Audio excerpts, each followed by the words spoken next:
Pria ini dipanggil berulang kali oleh orang-orang dari dunia lain.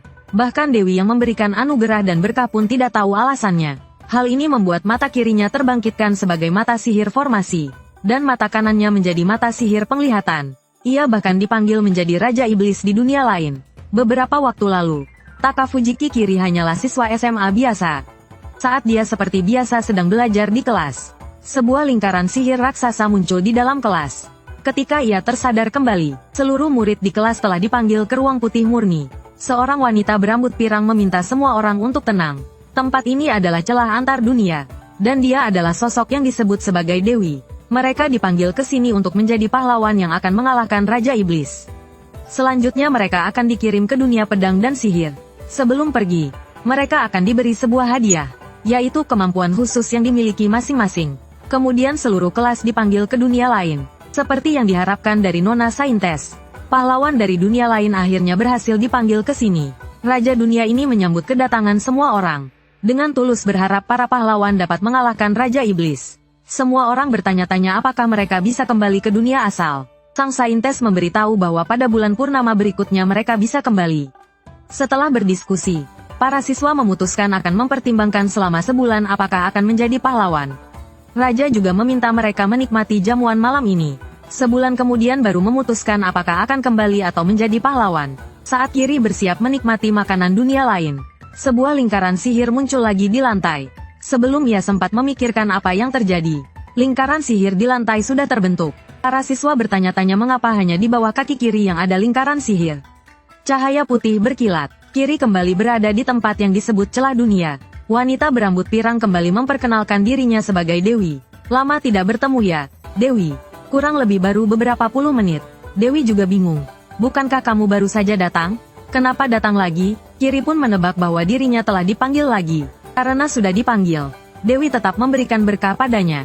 Meski tidak tahu apa yang terjadi. Tetap semangat ya. Saat Kiri terbangun, dia sudah terikat. Seorang pria tua berambut putih berkata akhirnya berhasil memanggil. Kami akan menamakanmu subjek eksperimen nomor 13.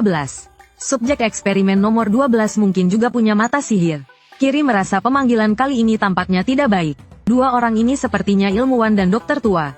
Kalau digabung, mereka adalah ilmuwan gila. Mereka bersiap mengambil mata Kiri untuk eksperimen. Orang-orang dunia lain menemukan bahwa orang yang dipanggil dari dunia lain, saat melakukan perjalanan antar dunia akan diberi mata sihir. Kebetulan pekerjaan mereka adalah meneliti mata sihir. Kiri pun sadar bahwa berkah Dewi mungkin adalah mata sihir. Dokter tua bersiap menggunakan sihir hipnotis untuk mulai operasi. Namun sihir hipnotis tidak berhasil. Ilmuwan memberitahu dokter tua bahwa subjek eksperimen nomor 12 ini, mata kanannya adalah mata sihir penglihatan. Memiliki mata sihir tingkat tinggi adalah bahan eksperimen yang sempurna. Saat keduanya bersorak gembira, Kiri masih berpikir apakah ada cara untuk kabur. Saat itu lingkaran sihir muncul kembali di lantai. Dokter tua dan ilmuwan tidak sempat bereaksi. Kiri tahu bahwa dirinya dipanggil lagi. Sesaat kemudian dia kembali ke celah dunia. Dewi mulai curiga apakah Kiri menyukainya. Kiri bertanya kepada Dewi apa yang sebenarnya terjadi. Karena Dewi juga pertama kali mengalami hal seperti ini. Tunggu sampai aku menyelidikinya dan akan kukabari. Kiri dalam hati bertanya, akan ada lain kali? Kali ini yang memanggilnya adalah seorang gadis bangsawan. Nona muda bisa memanggil makhluk humanoid dalam percobaan pertama. Sangat berbakat. Saat mereka bersiap meneteskan darah untuk menandatangani kontrak, cahaya mulai bersinar. Keduanya belum tahu apa yang terjadi. Kiri kembali ke celah dunia. Dewi berseloroh. Kenapa kamu tidak pernah bosan datang? Kiri bertanya kepada Dewi apa penyebab semua ini. Dewi menjelaskan bahwa pemanggilan akan memilih orang dengan jiwa yang kuat. Karena menyeberangi dunia membutuhkan jiwa yang kuat. Dan jiwamu sangat kuat sampai-sampai sangat langka. Jika jiwamu terikat pada satu dunia lewat kontrak pahlawan, maka ini tidak akan terjadi. Setelah itu Kiri kembali ke ruang pemanggilan. Dia juga mendapatkan kemampuan bernama pencurian. Awalnya dia bermaksud menandatangani kontrak pahlawan di tempat itu. Namun saat bersiap, lingkaran sihir muncul dan dia dipanggil lagi. Kali ini dia dipanggil dengan sihir hitam. Jadi dia juga memperoleh kemampuan sihir hitam. Akhirnya datang pemanggilan yang ke-6. Taka Fujiki Kiri dipanggil menjadi Raja Iblis. Namun tak lama kemudian dia kembali ke celah dunia. Dewi berseloroh dia sudah mendapat banyak kemampuan. Dan mengingatkannya bahwa pemanggilan berikutnya mungkin adalah yang terakhir. Sebelum dipanggil lagi, pastikan untuk memeriksa panel kemampuanmu. Kiri berhasil dipanggil ke dunia lain. 3 orang asing muncul. Yang ini adalah Arasaki Ryouto, Yang ini adalah Karasawa Tamaki. Dan satu lagi adalah Kimiya Aoi. Ditambah Takafujiki Kiri. Total ada 4 orang di sini. Raja bertanya-tanya, bukankah pahlawan dalam legenda hanya 3 orang? Orang keempat ini bahkan tidak mengenal 3 lainnya. Artinya pemanggilan terakhir ini membuat dia ikut terseret. Setelah itu Raja pun memahami. 3 orang di samping adalah pahlawan. Kiri hanyalah orang biasa yang terseret. Seorang gadis di samping tiba-tiba menyela. Kalian adalah pahlawan dari dunia lain, kan? Akulah sang putri yang memanggil kalian secara langsung. Selamat datang di kerajaan kami. Dunia ini tidak hanya berisi manusia, tetapi juga ras lain dan kaum iblis. Kaum iblis adalah musuh umat manusia. Mereka membentuk negara dengan Raja Iblis sebagai pemimpinnya dan menyerang wilayah manusia.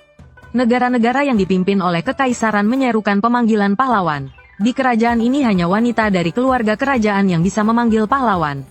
Setiap negara akan melatih pahlawan yang dipanggil, lalu membentuk pasukan pahlawan untuk melawan pasukan Raja Iblis. Sang putri tertua merasa rencana ini sangat bagus. Kiri tidak bisa membayangkan apa bagusnya rencana yang seperti keberuntungan kucing buta ini. Jadi kalian harus menjadi wakil kerajaan untuk mengalahkan Raja Iblis. Kiri tak bisa menahan tawa mendengarnya. Arasaki Ryouto mengajukan pertanyaan penting. Apakah mereka bisa kembali ke dunia asal? Putri tertua mengatakan tidak ada cara untuk kembali. Tinggal di kerajaan dan menjadi pahlawan adalah suatu kehormatan bagi kalian. Kalian seharusnya merasa sangat bersyukur. Tidak perlu kembali, kan? Kiri mengeluh bahwa kerajaan di dunia ini tidak punya semangat pelayanan seperti yang pertama memanggil. Raja memerintahkan bawahannya membawa batu tulis untuk menguji apa perlindungan para pahlawan. Yang pertama diuji adalah Arasaki Ryouto. Perlindungannya adalah melampaui batas. Kimiya Aoi memiliki teknik penghalang.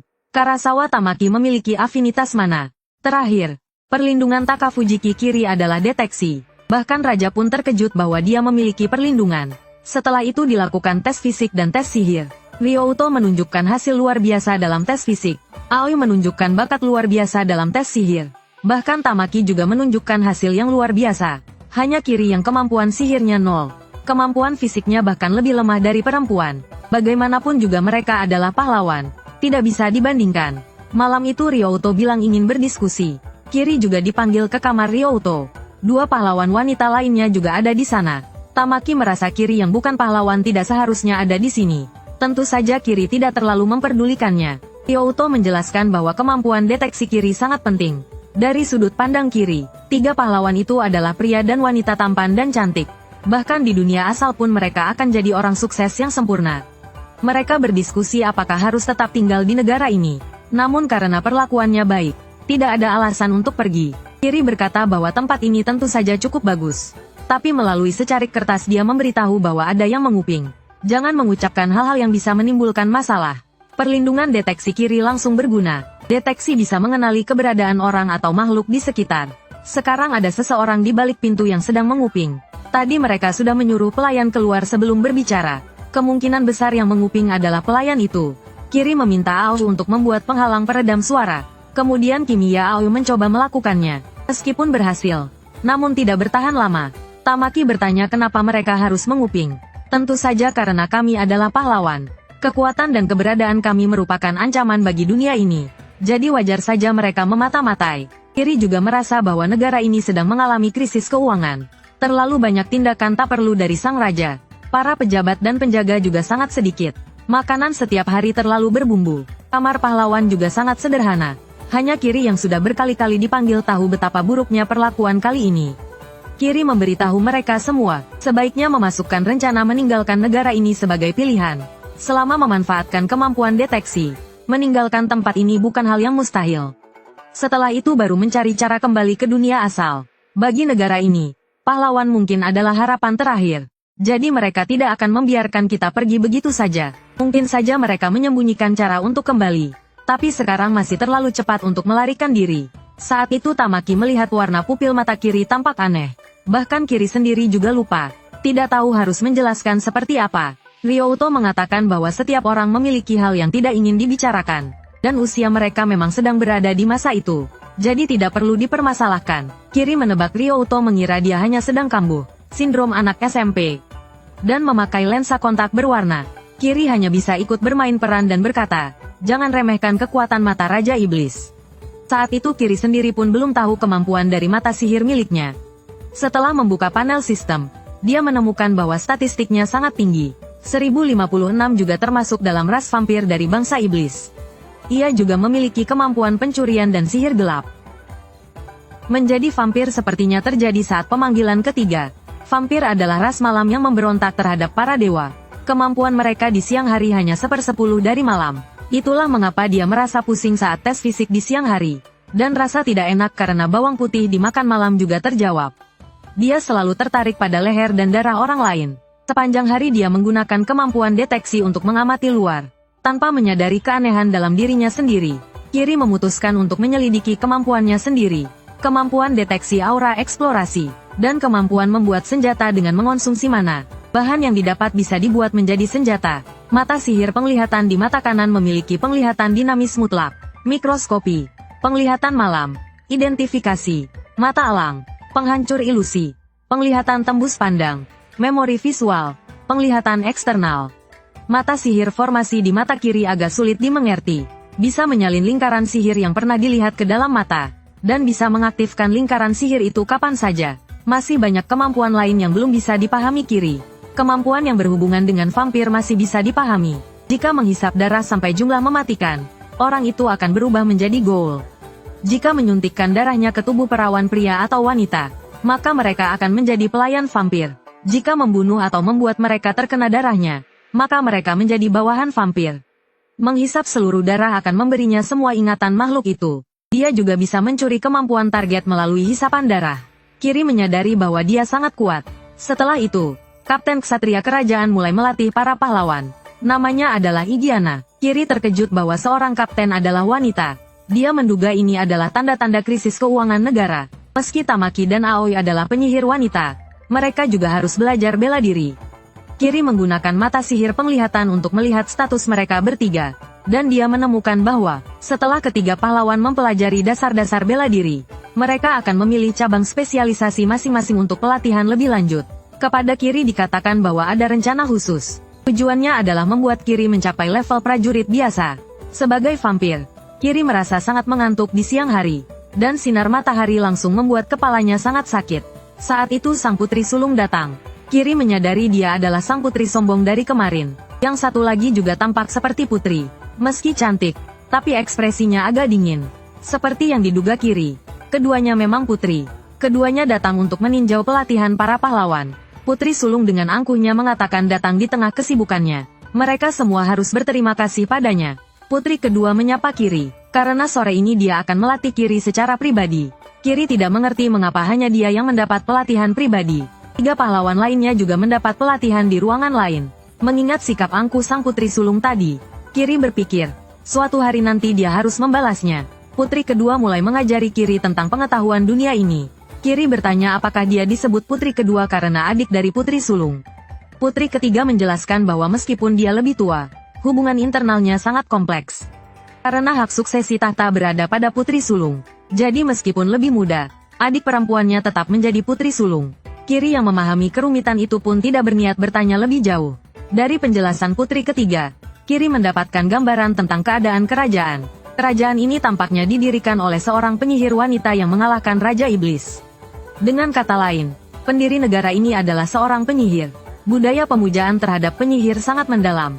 Karena itu, tahta selalu diwariskan kepada perempuan. Raja yang menjadi suami sang ratu bertugas menangani urusan pemerintahan. Namun ratu bisa mencabut kekuasaan raja dengan perceraian.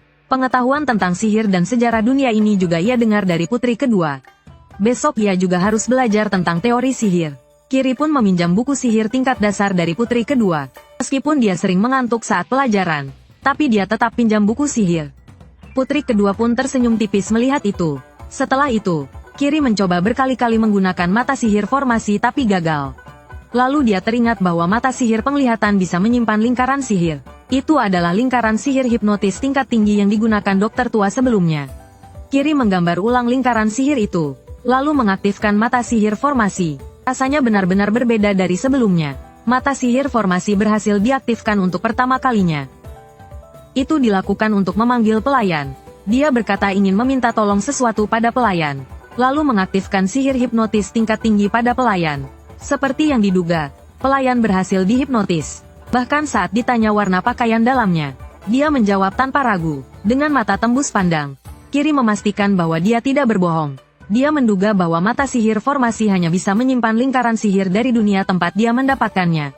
Tapi setelah berpikir, dia merasa itu tidak benar. Dia sudah berkali-kali dipanggil. Mata sihir formasi seharusnya telah menyimpan banyak lingkaran sihir. Kiri mencoba mengaktifkan langsung salah satu lingkaran sihir yang sebelumnya direkam ke dalam matanya. Cahaya keemasan muncul di bawah kakinya. Lingkaran sihir muncul di pinggiran kerajaan. Kiri berhasil ditransportasi ke sana. Itu adalah hasil dari mengaktifkan kedua mata sihir secara bersamaan. Kebetulan bisa dijadikan tempat menguji kemampuan. Pertama-tama dia menggunakan sihir gelap, dominasi bayangan. Benda mati bisa dikendalikan dengan sihir gelap ini. Tidak hanya mengendalikan, tapi juga bisa disimpan dalam bayangannya. Namun tidak bisa digunakan untuk menyerang target lain secara langsung.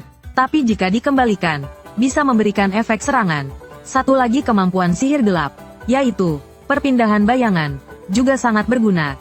Bisa masuk ke dalam bayangan dan berpindah ke bayangan lain yang terhubung. Kemampuan ini sangat praktis. Kiri kemudian mencoba mempelajari kemampuan baru. Pertama, dia membuat pedang dengan kemampuan tempa senjata. Pada siang hari, dia menghafal gerakan Kapten Ksatria dengan mata sihir penglihatan. Sekarang dia mencoba berlatih berdasarkan ingatan. Kiri berniat berlatih sebanyak mungkin dalam waktu terbatas. Dia merasa seperti menemukan sesuatu. Sistem memberitahu bahwa dia telah mempelajari ilmu pedang V. Sekarang dia hanya perlu meningkatkan levelnya. Tak lama kemudian, Kiri melihat ada monster di dekatnya. Melalui identifikasi dari mata sihir penglihatan, dia tahu itu adalah monster jenis burung. Bulu burung ini tampaknya merupakan produk khas kerajaan. Namun burung ini terlalu kuat. Dia benar-benar tidak tahu harus mulai dari mana. Kiri akhirnya memilih monster yang lebih lemah untuk diserang. Setelah memilih-milih, ternyata semua monster di sini punya statistik tinggi. Dia mulai curiga bahwa mungkin statnya sendiri yang terlalu lemah. Sebaliknya, bisa dibilang monster di hutan ini memang sangat kuat. Untuk berjaga-jaga, Kiri memutuskan akan kembali lain kali. Sementara itu, di kastil kerajaan, Kapten Ksatria Igiana yang sedang berpatroli menemukan seseorang berkeliaran malam-malam. Orang itu ternyata adalah putri kedua tanpa pengawal. Kebetulan dia memang ingin berbicara dengan Igiana. Dia bertanya mengapa para pahlawan tidak menggunakan alat sihir saat pelatihan. Igiana menjelaskan bahwa pelatihan para pahlawan harus dilakukan secara bertahap. Saat teknik fisik mereka belum matang, belum cocok untuk menggunakan alat sihir. Putri kedua merasa mereka cepat atau lambat akan menggunakan alat sihir. Lebih baik belajar lebih awal tentang hal tersebut. Igiana menekankan bahwa jika terlalu cepat bergantung pada kekuatan luar, mereka akan menjadi lemah. Saat ini, yang paling penting adalah melatih tubuh dan mental. Mendengar hal ini, putri kedua tidak membantah lagi. Dia tersenyum dan berkata bahwa kekhawatirannya memang berlebihan untuk orang sekuatmu. Igiana mengatakan bahwa senyum putri kedua tidak seperti dulu lagi. Putri kedua berkata dirinya masih sama seperti dulu. Igiana kemudian bertanya apa pendapatnya tentang putri sulung. Tentu saja dia adalah seseorang yang berbakat, berwibawa, dan penuh keyakinan. Dia adalah orang yang pantas menjadi penguasa. Igiana bertanya apakah itu benar-benar kata hatinya. Putri kedua memperingatkan bahwa bisa saja ada yang sedang menguping. Mengucapkan hal yang tidak pantas tentang sang penguasa bisa berakibat fatal.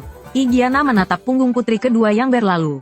Dalam hati, dia merasa kekhawatiran sang putri kedua itu berlebihan. Sudah 2 minggu sejak Kiri datang ke dunia ini. Pelatihan fisik ketiga pahlawan berjalan lancar. Ryouto sangat cocok menggunakan pedang, jadi terus berlatih pedang. Tamaki belajar menggunakan tongkat, tapi dia tampaknya memperlakukan tongkat itu seperti senjata tumpul. Aoi mempelajari ilmu pedang. Biasanya pemanah butuh perlindungan saat membidik. Namun sebagai ahli penghalang, Aoi tidak butuh pelindung. Ryouto adalah petarung jarak dekat. Tamaki bisa menyerang dari jauh dan juga bertarung jarak dekat. Aoi bisa menyerang dari jauh sekaligus bertahan. Kiri mempelajari penggunaan belati dan lemparan. Dia tahu bahwa mereka berencana melatihnya menjadi pengintai. Tapi Kiri berniat meningkatkan kekuatannya sendirian. Dia kembali ke pinggiran ibu kota kerajaan. Berlatih mengendalikan belati jarak jauh menggunakan sihir gelap. Akhirnya, dia melepaskan kendali dan membiarkan belati itu terbang dengan gaya. Karena Kiri adalah vampir, dia tidak bisa menggunakan kemampuan ini di siang hari. Dia hanya bisa berlatih semaksimal mungkin di malam hari. Dia menemukan monster burung yang dia lihat sebelumnya. Dengan sihir gelap perpindahan bayangan, dia mendekatinya, lalu menggunakan tempa senjata untuk menciptakan kawat baja, dan mengikat monster burung itu. Saat tatapan monster itu bertemu dengan Kiri, Kiri mengaktifkan hipnotis dengan mata sihir formasi, dan dia berhasil menghipnotis monster itu. Dengan begitu, dia bisa membunuh monster dengan mudah. Lalu menggunakan sihir gelap untuk mengendalikan tubuh monster yang sudah mati. Akhirnya dia menyimpan tubuh monster itu dalam ruang bayangan. Di ruang bayangan, dia tidak perlu khawatir diserang oleh monster. Dengan tenang dia bisa menghisap darah untuk meningkatkan statistik. Tak lama kemudian, Kiri menemukan mangsa berikutnya. Dia terus berburu semalaman dengan kemampuannya. Menjelang fajar, dia kembali ke kamarnya menggunakan kemampuan teleportasi. Beberapa hari terakhir, siklus malamnya selalu seperti ini. Saat itu, pelayan datang membangunkan Kiri. Kecuali saat diperlukan, Kiri tidak akan menghipnotisnya di waktu lain. Dalam 2 minggu ini, Kiri mendapat banyak informasi kerajaan dari hipnotis.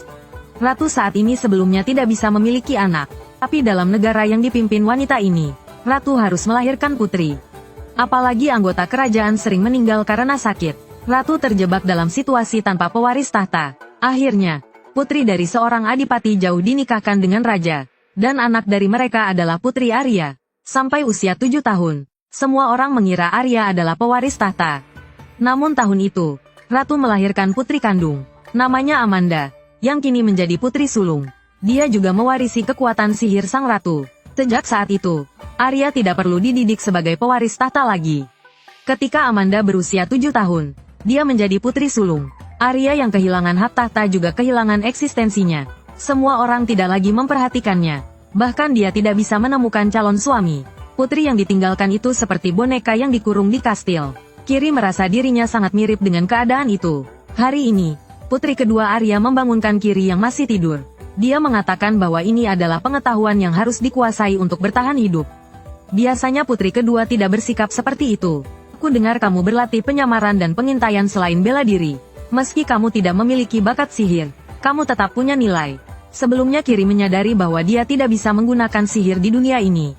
Bahkan pelayan biasa pun bisa menggunakan sihir dasar. Kapten Ksatria yang sibuk pun meluangkan waktu untuk mengajarinya. Itu mungkin karena dia melihat nilai dalam diri Kiri. Kiri berkata itu hanya terjadi karena dia kebetulan dilatih bersama para pahlawan. Putri kedua percaya bahwa jika Kiri bisa menjadi kuat, maka dia harus berusaha. Lalu dia mengajak Kiri pergi ke suatu tempat. Kiri mengikutinya ke sebuah ruang bawah tanah. Putri kedua membuka sebuah pintu. Sebagai pahlawan tapi dikatakan lemah oleh semua orang. Apa yang kamu pikirkan sebenarnya? Kamu tidak merasa malu? Kiri masih belum mengerti apa yang terjadi dengan putri kedua. Putri kedua membawa Kiri ke ruang bawah tanah yang tersegel. Lalu memperingatkan Kiri bahwa jika dia terus seperti ini, dia akan diusir dari kastil. Karena kerajaan tidak akan membiayai orang malas yang tidak berguna. Kiri menjelaskan bahwa perlindungan deteksi masih punya nilai. Putri kedua merasa penilaiannya mungkin tidak adil.